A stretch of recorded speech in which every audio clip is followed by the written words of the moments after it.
Yeah, so this is actually a really funny story because it's kind of funny. In a way, it's kind of sad because, I mean, at the time, I was like a freshman in high school.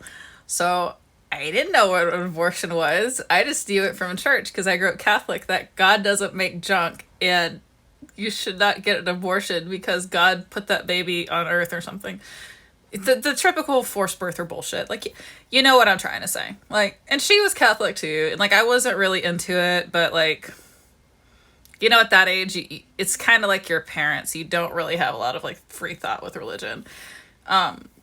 So, long story short, but I guess she was supposedly into it, and she was supposedly this good little Catholic girl. And we were with freshmen in high school, and she was talking about how she'd go to marches for the unborn and all this other stuff.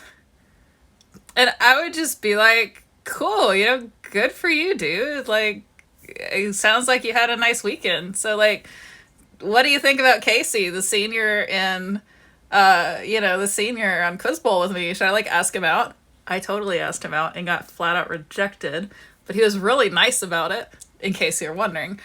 And then she was like, oh, yeah, blah, blah, blah, right? So I'm like, no, no, no. Cute senior boy. More interesting than your bullshit. I was also, I mean, I don't even think I really grasped what an abortion was at the time because, like, I was going to wait until marriage. I didn't know, like, sex ed was one of the few things that I think could have been taught better, which is the understatement of the damn century. So I was kind of, like, afraid of sex. I was like, I don't want to, kids are, ugh.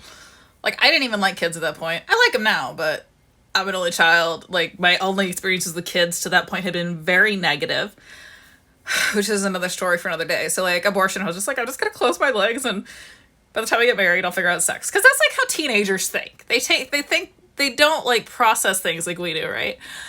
And so, long story short, years later, I found out that Miss I'm So Perfect and Pure had like 8 abortions. And here's the thing, I have no judgment, okay? You do not have to tell me shit. I do not care. If you killed somebody, I might be kind of care little, but like, that's still between you and God. Like, that's not for me to judge. I mean, ideally, you should have done some time, but, and by killing people, I don't mean abortion. I mean, like, literally, like, murdering somebody. Yeah, it's like, whatever. It's between you and God. Like, it's not whatever, it's not okay, but that's something that I'm like, okay, that's between you and God. I'm gonna judge you by how you treat me and other people. So, for whatever reason, it was like she felt like she had to prove something to me, and it was very sad. But it was weird, because it's like, for me, I just wouldn't care. Like, I would just tell you.